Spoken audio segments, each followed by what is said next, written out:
Just by putting your light on one side in a flat lay, it does not become backlight. It's always in relation to the camera. So technically, if I'm shooting a flat lay and my light is not underneath the backdrop or underneath the food, I would not call it backlight.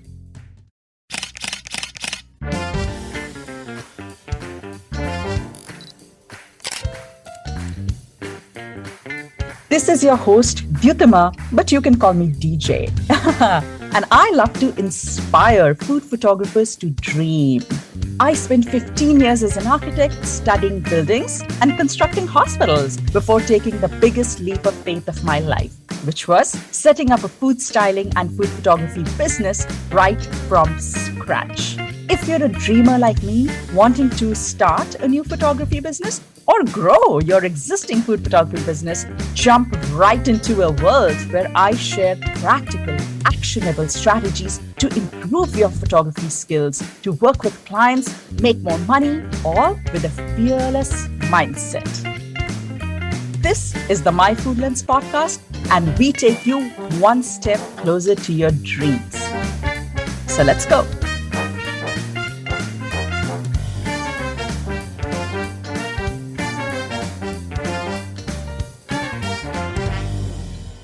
Okay, all right. Are we ready to talk about light today? Our favorite subject, our favorite topic, something that we are forever exploring and learning, right? So today we are going to talk all about backlight.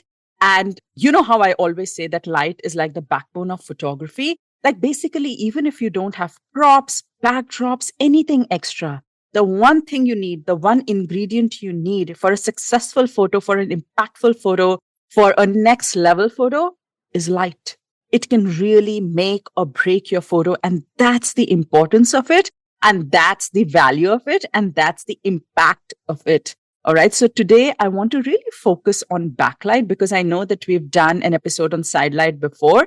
And I feel like backlight is this, I don't even know how to put words. Like it's like the strong personality of light, you know.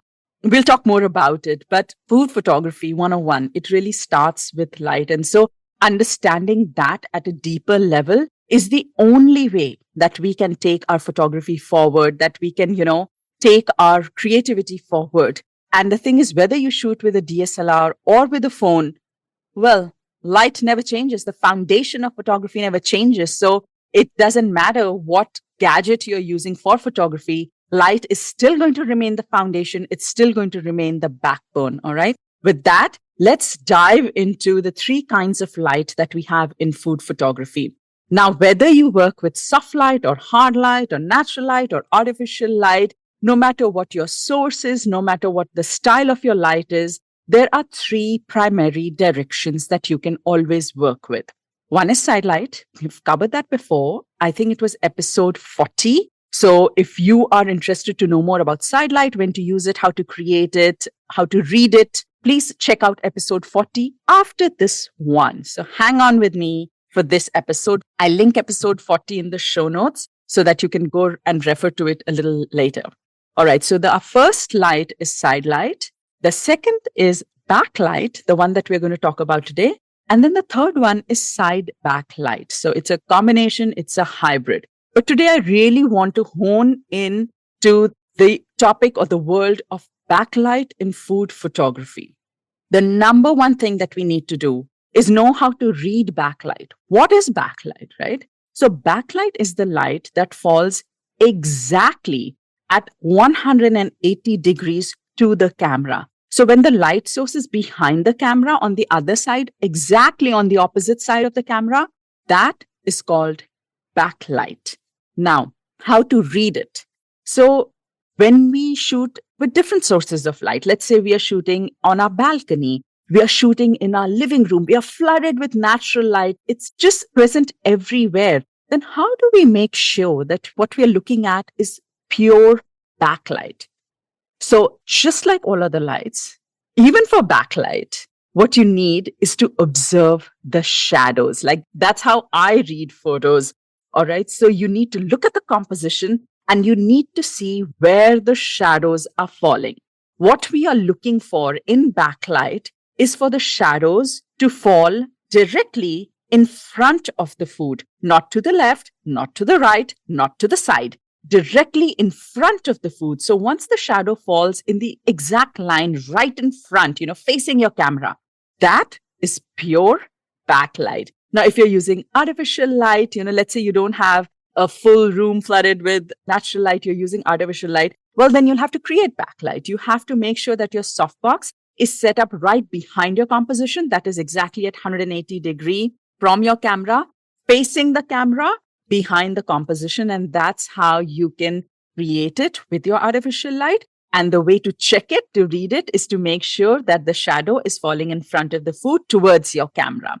Okay, now let's talk about the nature of backlight. What is the personality? I said it's a very strong personality, right? I call side light Raymond. Everybody loves Raymond. That series, right? So Raymond is out there to please you, to be everybody's friend. He's Mr. Popular. Well, guess what backlight is? Backlight is the exact opposite of Raymond. The nature of backlight is to intrigue you because it can be really powerful. It's so powerful that it actually needs to be tamed, it needs to be controlled, it needs to be managed, and it needs to be shaped. I will be honest and I'll say that it's actually not the easiest light directions to work with because it really creates these deep shadows and high contrast. And I feel like you need a little bit more manipulation and a little bit more technique to kind of shape it in the way that you want it, versus it just creating itself and you going with whatever it is created for you. You shaping it in a way that you want it to work for you. I feel like it's not the most friendly light direction. And basically the contrast is very high. So it needs to really be modified if we want to create a balance between the brights and the darks. So, since the source of the light is actually behind the food at the back, it creates these really bright whites and it creates these deep darks, which is why there is this high contrast that we see. And, if you want to really show the food, if you're really looking at something bright, then, it becomes a bit tricky to work with this direction. I would say it's not the most versatile light. It's actually something that you have to work with very, very intentionally. It has to be carefully chosen based on the food that you want to shoot and based on the mood that you want to create. With that, let's talk about when to use backlight. When is it going to come to our advantage and when is it going to, rock our compositions and our photos? So the number one situation in which I like to use backlight is when I want to create drama, a more dramatic effect in my photos. Either I want to create a really dark photo or a dark and moody photo. That's when backlight really becomes my go-to. It actually gives such a dramatic contrast, what I talked about earlier. Basically, the light, it throws itself at the back of the food and it casts this very mystical shadow in front towards the camera. And so if you're looking, you can really see light at the back, very highlights, and then you can see these deep dark shadows in front. So that's dramatic, right? That's like drama. And so that's why when you are looking for high contrast, you are looking to create these dramatic, not very even, not very like soothing, but really like powerful photos. To create drama, backlight can definitely be your choice of light direction. The second situation where I like to use backlight is for transparent food and beverages.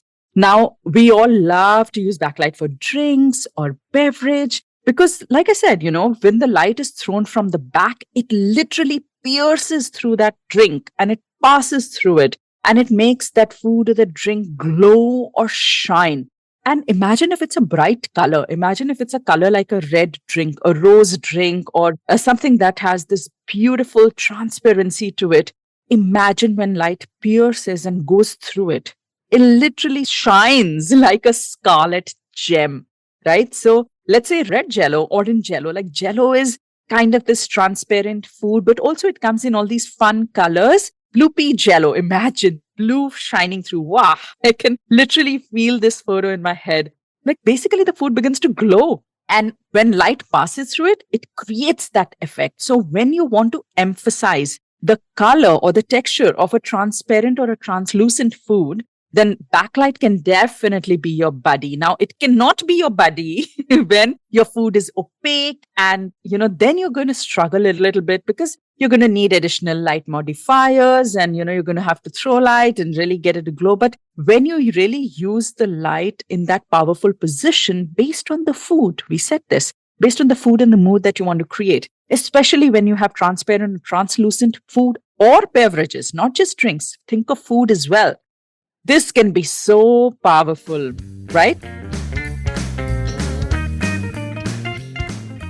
And then the third situation where I like to use backlight is when I want to avoid reflections. So a major struggle, like not even overemphasizing this, but really a major struggle for many of us is getting that rectangle reflection of our reflector or our softbox or our window out of our picture, especially when we are shooting with glassware or shiny surface or metallic surfaces. Oh, you can literally see your softbox and your window in your spoon on your glass. So just that struggle of getting that reflection out is real.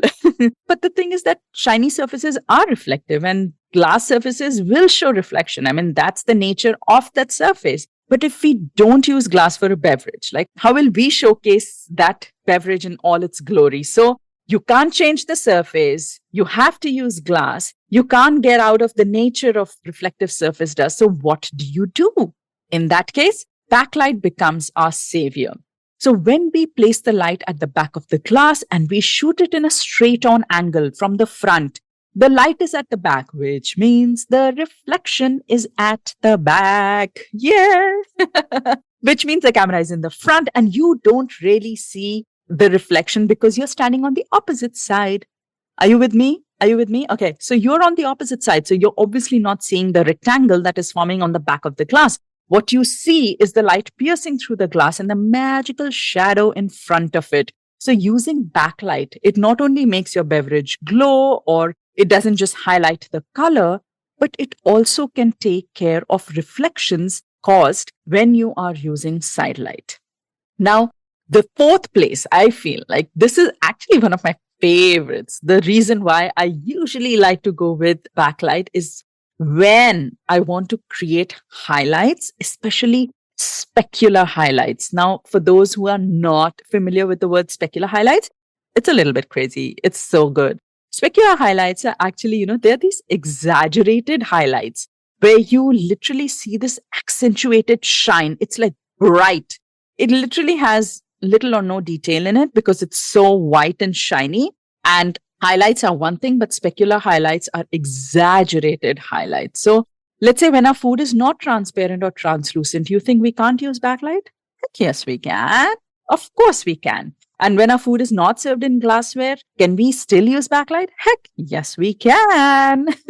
Because like I said, backlight creates dramatic light. It creates high contrast and we can totally use that to our advantage as well. It is actually creating whites and highlights that are extreme and it can create blacks and shadows that are also extreme. So again, go to your histogram and read your whites, highlights, blacks and shadows and you'll know exactly what I'm talking about. You can check it in your camera, you can check it in your editing application, and you'll then be oriented. If you aren't already, then you will be oriented to these terms that I'm using about whites, highlights, black shadows. All right. So you can literally use backlight to bring out beautiful highlights on, wait for it, shiny food. Shiny food like, let's say chocolate ganache, honey, drizzle of almond butter, blackberries, raspberries. Have you ever tried using backlight with these photos? Wow, I love it. Imagine any of them. So let's just close your eyes and imagine it right now. Imagine a pile of berries kept and light coming from the back and just brushing over the top. Oh man, I can totally visualize those magnificent highlights. So even if you don't have a beverage that has this beautiful color, even if you don't have glassware, you can still use backlight to create these specular highlights on shiny food. And especially, I love using it on glossy jams, like jams and jellies or sauces, cut fruits. Ooh, cut fruits.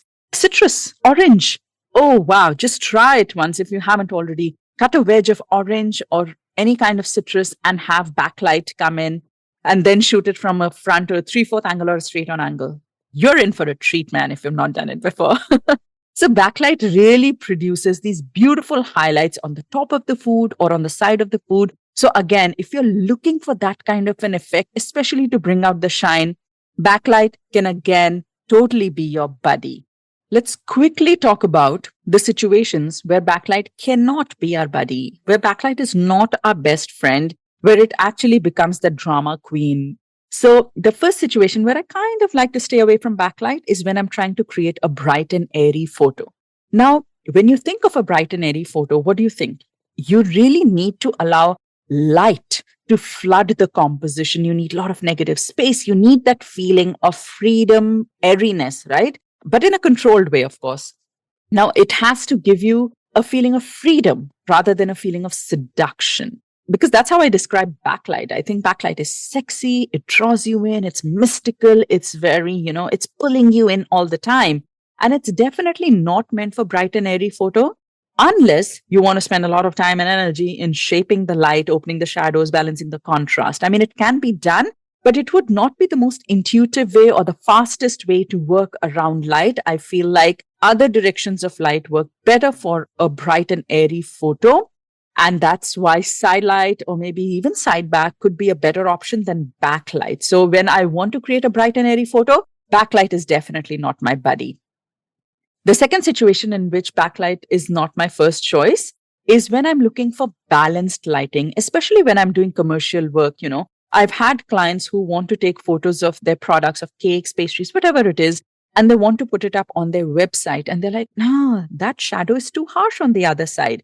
Or, I want something that's evenly lit that makes a product look even color wise, light wise on both sides. So when I'm looking for even lighting, balanced lighting, I do not like to go the backlight way because backlight is the drama queen. Backlight is the light that would be Mr. Hyde 24/7 and it would never turn into Dr. Jekyll, So what we want is when we are looking for even lighting that evenly floods our composition, we know for sure that backlight does not flood our composition evenly. And so we need more light, we need to reflect more light, and we need to open up the shadows. It just takes so much time and effort to create balanced lighting with backlight. So if you just take a minute to visualize, when the light is behind, obviously there is more light behind the source. And when it hits the food, there is obviously a big shadow in front of the source. So finding that balance, opening up that balance can be a real challenge or can be really time consuming when we are using backlight. Now, the third situation when I don't like to use backlight or I don't like to refer to light as backlight is a bit tricky. So stay with me as I talk about this. It is when I'm shooting in a flat lay or a top down angle.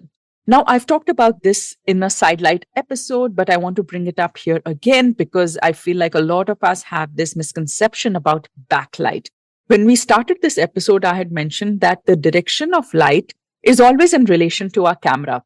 If the light is 90 degrees to the camera, it is side light. If it is 180 degrees, it is backlight. So it's always in relation to the camera. So now imagine yourself in a top-down or in a flat lay photo setup.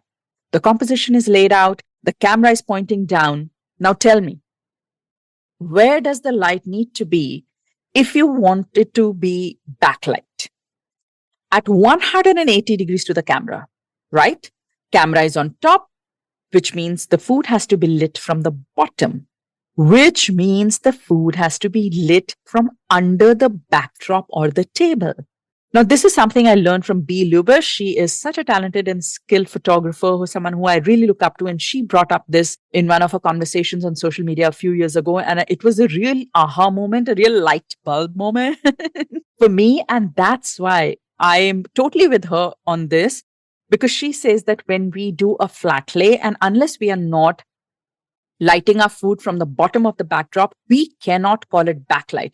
Just by putting your light on one side in a flat lay, it does not become backlight. It's always in relation to the camera. So technically, if I'm shooting a flat lay and my light is not underneath the backdrop or underneath the food, I would not call it backlight. All right. So there you go. All about backlight, all about when to use it, all about when to avoid it. I hope this really helps you in making your lighting direction choices easier. Now I feel like you at least can make an intentional choice about which light direction to work with based on the food and the mood that you're creating. And you're not just at the mercy of whatever light is available to you. I feel like it will probably actually even make your process much faster because the moment you understand the mood and food, then you're like, oh no, I'm not even going in that direction. I'm totally going for this side of light. You probably have a grip on the strengths of the different lights and how to use it to your advantage, make it work for you. Now, side backlight, I know we have not covered side backlight. It's just a slight variation of side light and backlight. And maybe we can cover that in another episode.